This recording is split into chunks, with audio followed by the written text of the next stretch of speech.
The search for Mercedes Lane, 11-month-old, ended approximately 9 p.m. in a remote, obscure, densely forested area not far from the Stark County, Marshall County line. It was in Stark County. And she was deceased. Before I go into the details that I am allowed to go into, which are going to be rather limited, I'd like to introduce to you Paul Keenan. He's a special agent in charge of the FBI office out of Indianapolis for a few words.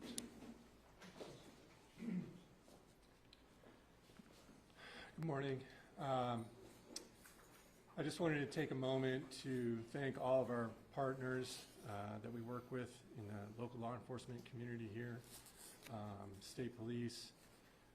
It was a great partnership. Everyone worked hand in hand, no egos. We knew the most important thing was to try and find the young victim in this case. The FBI stands ready to assist, as we did here. Anytime a child goes missing of tender age, we flew in people from around the country at the request of the local law enforcement here to try and bring this to a resolution as quickly as possible. We thank everybody involved. We're sorry it didn't come to the conclusion that everybody wanted, but it was a strong effort. Everyone involved, including the prosecutors, local and state police. Thank you, and I'll pass it back to you, sir. Thank you, sir. I am Nelson Chipman. I'm the prosecuting attorney in Marshall County. Some of the agencies, and in my years, I've never seen the depth and breadth of the agencies. Already identified the FBI. That includes Indianapolis Field Office, but also South Bend and Fort Wayne. There's also the FBI CARD, C-A-R-D, stands for Child Abduction Rapid Deployment Team. Department of Natural Resources were involved. Marshall County Police Department, Marshall County Sheriff's Department, of course. It is a Plymouth Police Department case. Indiana State Police. Washington Township Volunteer Fire Department, and that's in Stark County. Marshall County Coroner, obviously our office, and the National Center for Missing and Exploited Children. There's also several task force officers. I don't know how familiar you are with that concept. Several of the larger police departments have the ability to assign officers to federal task forces. And they actually are assigned for lengthy periods of time, sometimes years. And there are officers here from St. Joseph County Police Department, Elkhart Police Department, and Allen County Police Department. Stark County Sheriff's Department and Mishawaka Police Department also gave assistance. Now, when we're going into the case, several of the local media have heard me say many times, at this stage of the proceedings, we are limited by ethics and statute and fairness to emphasize that the people we're about to talk about are presumed innocent, and that these are allegations, and they are mere allegations that need to be proven beyond a reasonable doubt in a court of law. So at this stage, all we've reached is probable cause, and not yet a conviction. If there's a conviction in the future, I can go into much greater detail. So if there are questions at the end, please realize there's strict limits on what I can say. So this case started, as far as law enforcement, on August 15th, Sunday, August 15, with a 911 call and a dispatch by Plymouth Police to the Economy Inn, north side of Plymouth. Tiffany Coburn and she's the mother of Mercedes, and Kenneth Lane, the father of Mercedes, reported that Mercedes was missing. So subsequent investigation revealed that, and all of this is in the probable cause affidavit that has now been recently amended and filed, and that's why I can talk about it, because it's part of the court record. So the subsequent investigation, there was a lot of confusion from those parents once they were located on the timeline of events. But what it appeared to be was that on Friday, August 13, the parents gave Mercedes to Justin Miller for reportedly a few days break from their child. And he did not bring her back. That's what triggered the 911 call. Eventually, a silver alert was activated, and eventually the parents were located because they were not easily found. You'll see that in the probable cause affidavit. On August 16, which would be Monday, at approximately 8:30, Tiffany was finally put in custody, and eventually her husband was also arrested because of what had developed to be a neglect of a dependent case as a level 6.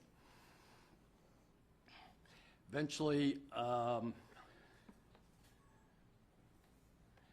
Kenneth Lane was located, the father was located at the Red Rock Inn on August 16, the evening hours. Justin Miller was found in Stark County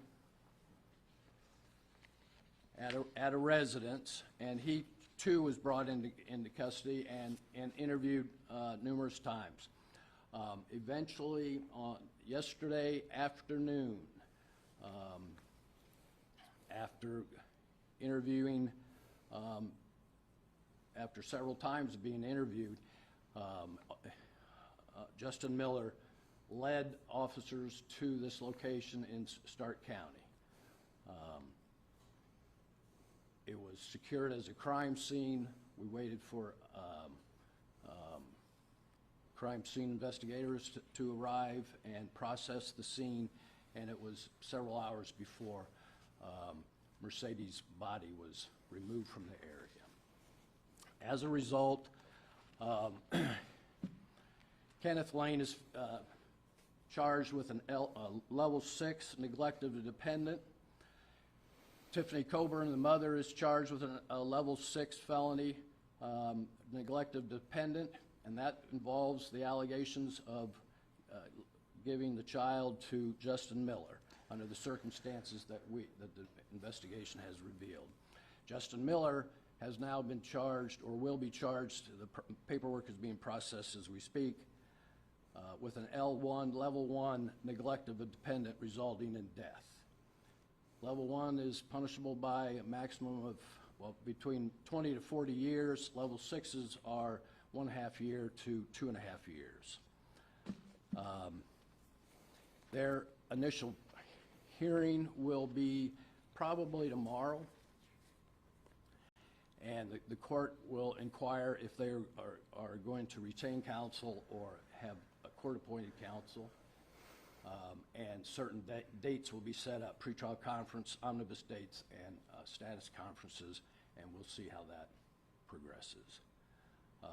That's all I have to say. Do you have any questions? I do have copies of the affidavit to distribute when we're finished. Could you tell us, does it appear that the child, do you have a sense for where the child passed away? Obviously, you find him in this wooded area, but when was this death? The best you can determine. The affidavit talks about Saturday. How many autopsy results No, we're scheduling that. And we are looking for a specialist in forensic, children, pediatric. So the child died on Saturday? That's to your Well, knowledge? I'm just saying that the conversations and the timelines that were provided are so garbled. You will also see that there's evidence of drug use and Are those crimes, are the drug, is that something that you might look at charging them for as well, drug crimes? that'd be the least of their worries. Okay. Does it appear that the child was deposited in that location on Saturday? Oh, yeah, yes, yes. Do you believe that the baby was killed there and then brought to this location? Or I can't go into that. Do you have an idea of how she died? I mean, why is this a neglect of a dependent resulting in death versus a murder charge or something? We're still, we haven't even had an autopsy yet, so to answer your question is, that's the first answer is autopsy. Do you have any initial indication, just based on? Actually, she was wrapped in, it's not in the affidavit, I can't go into it, so, She was wrapped in something, you said? yeah. Okay. can we get more of a specific location? You said wooded area, I believe? Yeah, it's 1025 east, 50 north in Stark County. In fact, the road signs are just like that, right there. Is there any But it's significant, inside. any significance to that Woods. location that you know of, or was that just a? Not that I'm aware of. It's not mentioned at all. So out of all that garbled information, what finally kind of said this was the accurate information that got you to this location? I didn't understand. You said there was just a lot of garbled information, misinformation. The affidavit talks about Justin Miller led the officers there. I mean, how did he get this sudden sense of clarity, I guess, to finally cough it up? That's a legitimate question. Let me ask you this, is your sense that on Sunday when they were reported missing that the parents knew what the outcome was, or they truly did not know what had happened to their child? No, I don't think there's no proof, evidence whatsoever that they knew the ultimate outcome here. Was this an accident, or was a child intentionally killed?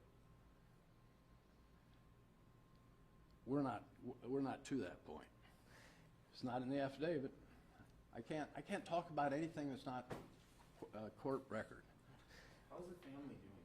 You've spoken with the aunts and the mother. They're very upset.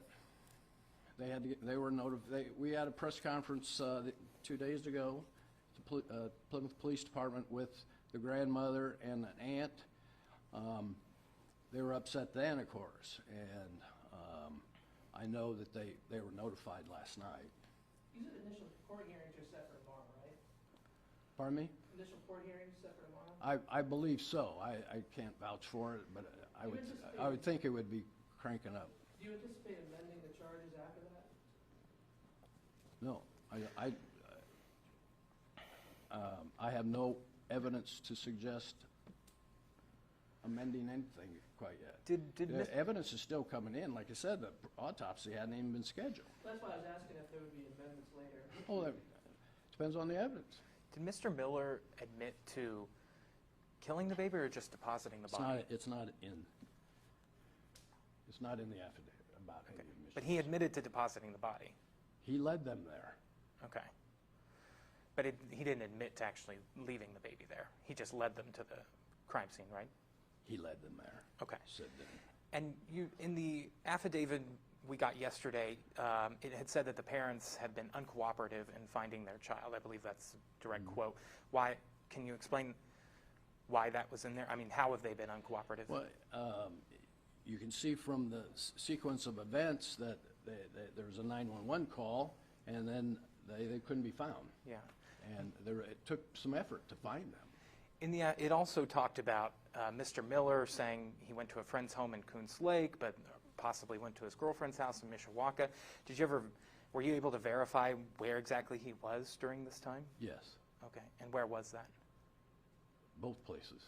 I mean, He was in traveled. both places. He traveled. Okay.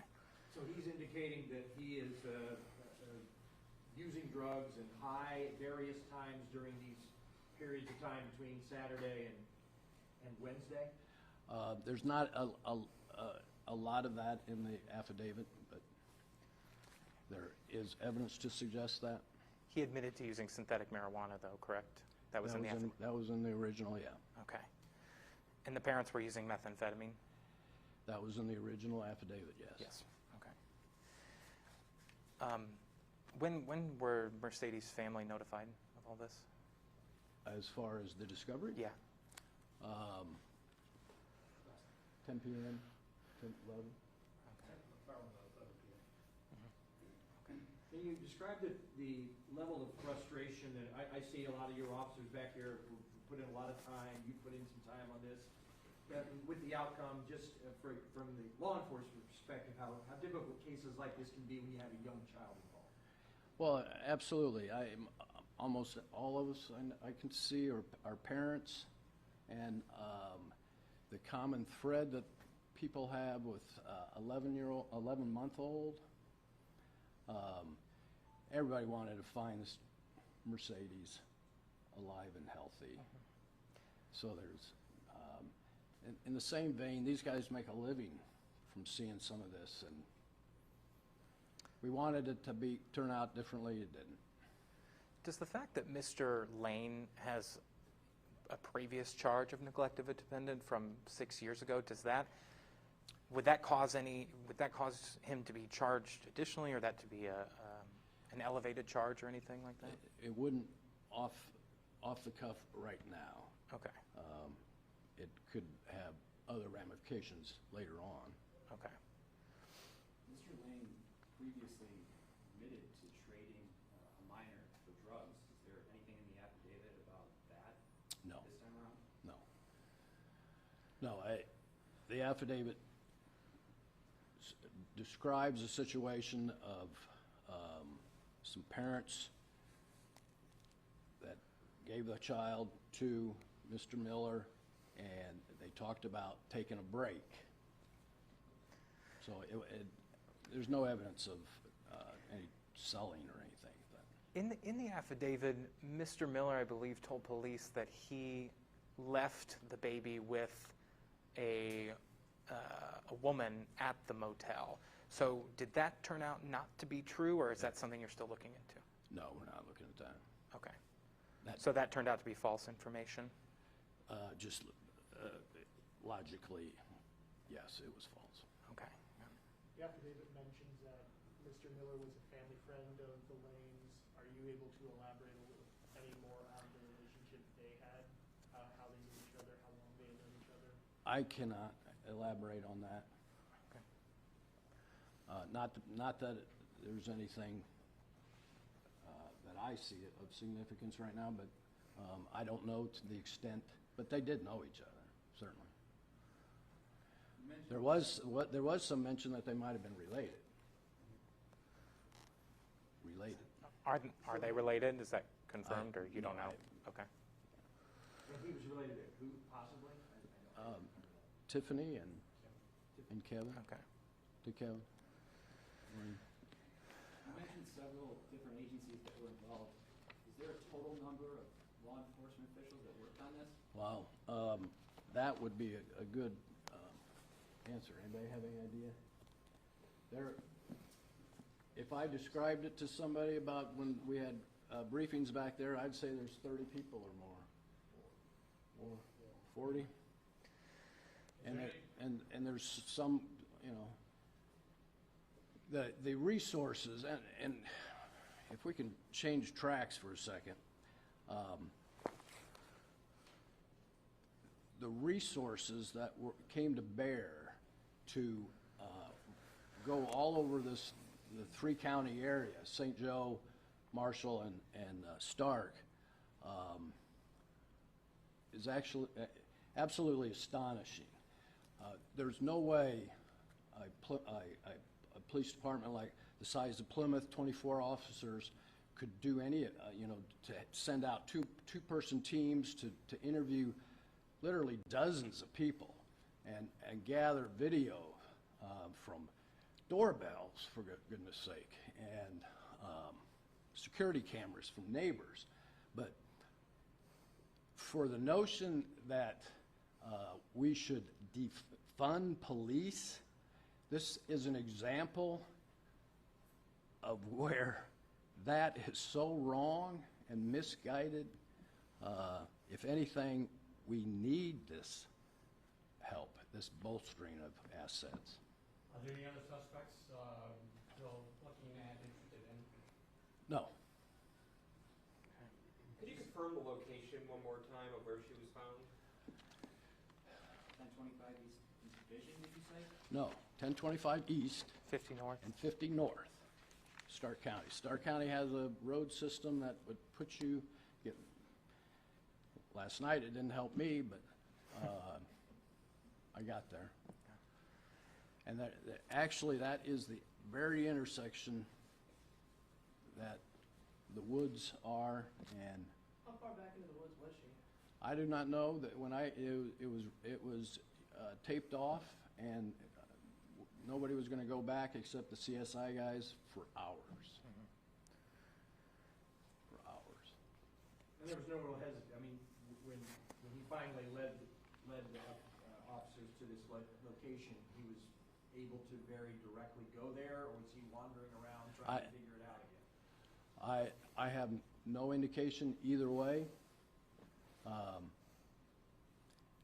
But my sense is that it was a direct take, you I know. mean, how far back, I mean, this was not just right off the side of the road, I mean, was it? Right, you can't see you could probably get there now, but you can't see the location from the road. Anything around there? Because It's all forest? it's densely forested. The property owner is maybe 100, 200 yards north. When you spoke with that property owner, did they report seeing anything strange over the weekend, or did they talk, I mean, were they able to? Not in the affidavit. And Yeah. I would, that's safe to say. Yeah. No. Chief Bacon, if I could ask you, just because you were the original, sort of what this process has been like, especially as far as the community reaction and community outpouring and stuff on this case. If you could just sort of speak to that possibly a little bit, if you wouldn't mind, so we can hear you. The community's been very helpful, which is what we look for. We need that cooperation to get information from them. We've had that, the outpouring of support, trying to find Mercedes. The outside agencies have been tremendous. I can't say enough about what they've done. My employees, my officers, my lead detective, Ben McIntyre, he started, so his normal shift's supposed to start normally Monday morning at 7 a.m., and he was in at, I believe, 3:30 or 4. And basically, up until now, he's gone home to sleep for a short time. Other than that, he's been working. My other detective is about equivalent to that, a couple of crime scene people, and we're a small agency. And so the help that we received, it's been outstanding. We appreciate everybody's patience, appreciate the patience of the press. I realize you probably were not getting as much as you wanted. My email would say that. But I appreciate what you guys do, but you have to also realize, like Mr. Chipman was saying, there's only so much we can release. And we were releasing what we could, and unfortunately we got to the point that we were at with the outcome. Can you tell me how disappointing, I guess, this is, or how your officers took this news? I mean, realizing that, their efforts over the past sort of days were not for nothing, but just sort of unsuccessful. Yeah.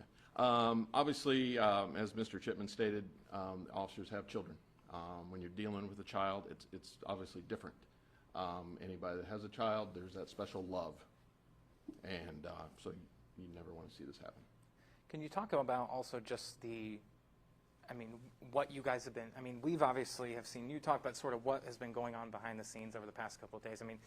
He said you were going out and talking to witnesses. So can you sort of explain what you guys were doing over these past several days to work on this? Right. Like you said, there's been teams going out. Monday we started going out to different locations that we knew that he may have traveled. Since that point, they've done new locations and rehashed old locations. Teams of officers put together. We had the command post that would kind of lead the charge on all that as far as putting out assignments. And I've been in law enforcement for a long time. I've never seen anything like it as far as the help that all the agencies working together. It's been outstanding. We just didn't get to the end result, but Mr. Chipman, if I could just ask you specifically about the drugs. I mean, how big of a factor do you think that played into what happened? You know, I really want to go into that. I really do. But it's going to be a later time. Okay. We just finished a murder trial where methamphetamine was the central driver. But it's going to be another time. Okay. Well, is there any, in Justin Miller's record, is there a criminal record, and does it involve anything with crimes against children? The ethical standards that I mentioned that we are limited to, particularly at this stage of the proceedings, specifically prohibits me in talking about prior records. And just to confirm, there's no indication that the parents played any direct role in the baby's death? The charges speak for themselves. Okay. L6, level 6, as opposed to level 1. Okay. And that's just where we are right now. Mm-hmm.